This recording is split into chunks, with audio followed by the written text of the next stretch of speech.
आज हम लोग वाद विवाद विधि के बारे में पढ़ेंगे।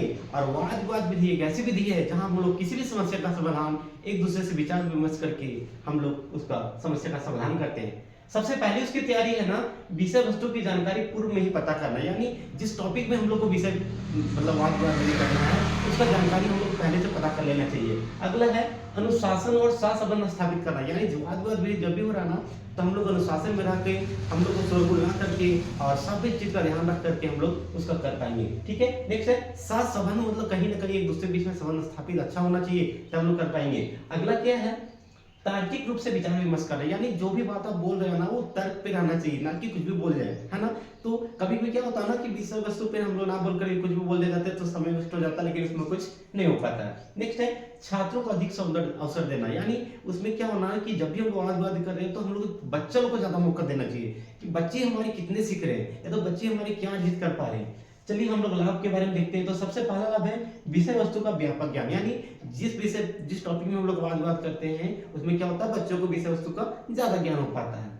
अगला है छात्रों की तर्क शक्ति का विकास, यानी छात्रों का जो चिंतन मनन करने का शक्ति है, तर्क शक्ति, इसका क्या हो जाता है विकास हो जाता है। अगला क्या है स्वाध्याय के गुण का विकास, यानी छात्र जब वाद करने के पहले क्या करेंगे ना वो स्वाध्याय करेंगे, यानी स्वाध्याय करना यानी सेल्फ स्टडी करना, और वो पहले से सेल्फ स्टडी करके आएंगे तभी ना टॉपिक डिस्कस कर पाएंगे। नेक्स्ट है चिंतन शक्ति का विकास, हमने पहले ही बात किया कि चिंतन शक्ति यानी वो क्या करेगा उससे पहले चिंतन मनन करेगा ना।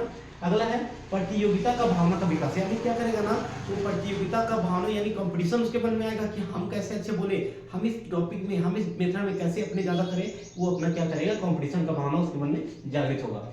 अब हम लोग इसका दोष के बारे में तो सबसे पहला दोष है विषय वस्तु का बातचीत न होने पर समय का व्यर्थ हो जाना, यानी कभी क्या होता है ना कि वाद विवाद हो रहा है और कुछ भी डिस्कस हो रहा है तो यहाँ पे क्या होता है हमारा समय वेस्ट हो जाता है और हम लोग का समस्या का समाधान नहीं मिल पाता है। अगला है समस्या का समाधान में अधिक समय लगता है, बहुत सही बात है कि कहीं ना कहीं हम लोग क्या करेंगे जिस टॉपिक में वाद कर रहे हैं तो कहीं ना कहीं हम लोग को टाइम टेकिंग है, यानी बहुत ज्यादा समय लग जाता है। अगला क्या है कि हम लोग को कुशल ज्ञानी अनुभवी शिक्षक चाहिए, है ना। तो कुशल ज्ञानी मतलब बहुत ज्यादा नॉलेजेबल रहेगा तब पता कर पाएगा कि बच्चे बोल रहे हैं तो हमारे बच्चे सही बोल रहे हैं या फिर गलत बोल रहे हैं, कहाँ गलत का है कहाँ सही है या फिर क्या जोड़ना है, ये हमारे कुशल ज्ञानी और अनुभवी शिक्षक ही बता सकते हैं।